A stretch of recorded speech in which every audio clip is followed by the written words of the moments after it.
Question number 4 अभी आपने देखा। तो क्वेश्चन नंबर 4 आपसे कह रहा है कि एक स्फेरिकल कंडक्टर है, एक स्फेरिकल कंडक्टर है जिसका रेडियस आपको जो है दे रखा है 12 सेंटीमीटर और चार्ज जो है इसके ऊपर से डिस्ट्रीब्यूटेड है। Radius R given 12 centimetre and charge इसके ऊपर चार्ज आपका डिस्ट्रीब्यूटेड है on the surface of conductor के सरफेस पे चार्ज डिस्ट्रीब्यूटेड किया गया है। इसकी value Q equal to 1.6 into 10 के पावर -7 कूलम आपको दे रखा है charge on the conductor. Okay, आपसे इलेक्ट्रिक फील्ड पूछ रहा है 3 पॉइंट पर। फर्स्ट पूछ रहा है आपसे इनसाइड द कंडक्टर के अंदर कितना होगा, इनसाइड। सेकंड पूछ रहा है जस्ट आउटसाइड और थर्ड आपसे पूछ रहा है at a distance of 18 centimetre from the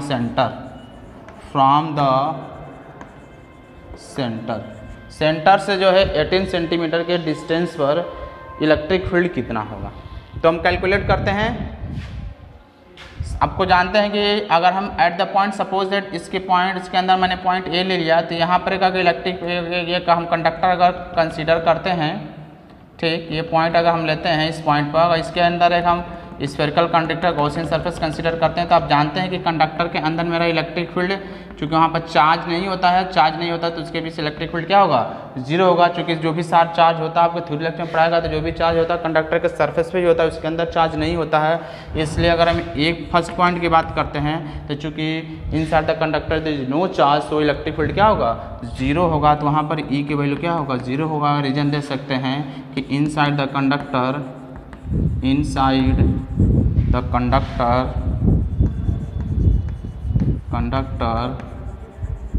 there is no charge, यहाँ पर कोई चार्ज नहीं होता है, ठीक।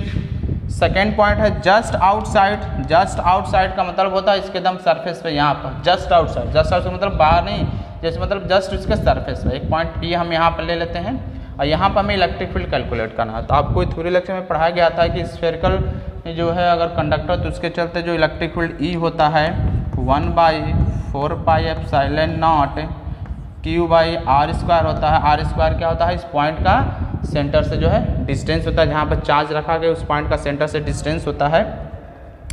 तो इसकी पॉइंट्स का वैल्यू हम कैलकुलेट करेंगे। इसकी वैल्यू लिखेंगे तो 9 इंटू 10 के पावर 9 इंटू Q की वैल्यू 1.6 into 10 to the power -7 divided by distance जिसके बीच का जो, चूँकि जस्ट आउटसाइड होगा तो जो रेडियस होगा वो इसका डिस्टेंस हो जाएगा।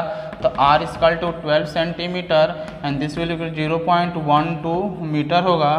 तो 0.12 मीटर का हम क्या करेंगे, स्क्वायर कर देंगे। इसको कैलकुलेट करेंगे तो e इक्वल टू आपका आएगा 144.10 to the power 12 divided by 144.0 कुछ इस तरह का रिजल्ट आएगा। इसका स्क्वायर करेंगे तो 0.144 और इसको हम लिख सकते हैं 144 और ये हो जाएगा 0.144 और इसको हम लिख सकते हैं ऊपर 30 बढ़ाएंगे क्या, ये आपका हो जाएगा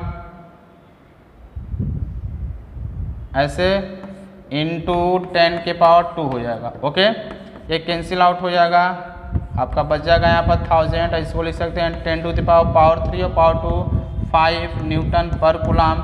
ये आपका हो जाएगा सेकंड का आंसर, जो हमारा होगा 10 टू द पावर 5 न्यूटन पर कूलम होता है। ओके, थर्ड पार्ट देखते हैं इसका। थर्ड पार्ट में क्या कह रहा है, before that pause the video to note it down. तो हम थर्ड पार्ट देखते हैं। थर्ड पार्ट में आपसे क्या कह रहा है, थर्ड पार्ट में इसको हम इरेज कर रहे हैं, यहीं इरेज कर दे रहे हैं। थर्ड पार्ट में आपसे कह रहा है कि what is the electric potential at A distance 18 centimetre from the centre से 18 सेंटीमीटर कह रहा है। तो हम सपोज कर लेंगे सेंटर से 18 सेंटीमीटर पॉइंट Q, जहाँ पर हमें पोटेंशियल इस सेंटर से यहाँ तक का डिस्टेंस अब 18 दे रखा है।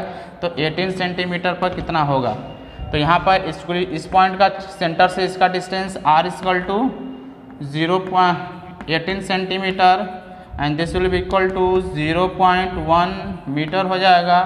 एंड यहाँ पे electric field equal to same formula 1/4 pi epsilon naught Q by में r स्क्वायर, ये इक्वल हो जाएगा 9 इंटू 10⁹ इंटू चार्ज इसके ऊपर जो डिस्ट्रीब्यूटेड है 1.6 इंटू 10⁻⁷, डिस्टेंस 0.18 स्क्वायर। इसको अगर हम कैलकुलेट करते हैं equal to 4.4 into 10⁻⁻2 and this will be equal to 0.0324। ये होगा 18 का स्क्वायर 344 एंड 0.02। इसको अगर हम कैलकुलेट करते हैं तो मेरा रिजल्ट आएगा 4.44 इंटू 10⁻2 न्यूटन पर कूलम। 10⁻2 होगा कि 4 होगा, देखते हैं। 10⁻2 टू हाँ 4, ठीक 10⁻4 और इसको हम लिख सकते हैं 4.4 इंटू 10⁻4 न्यूटन पर कूलम। ये मेरा क्या होगा, कंप्लीट आंसर हो जाएगा इस क्वेश्चन का। तो ये मेरा जो है इस क्वेश्चन का कंप्लीट आंसर है। तो नेक्स्ट क्वेश्चन पर बढ़ने से पहले pause the video to note it down.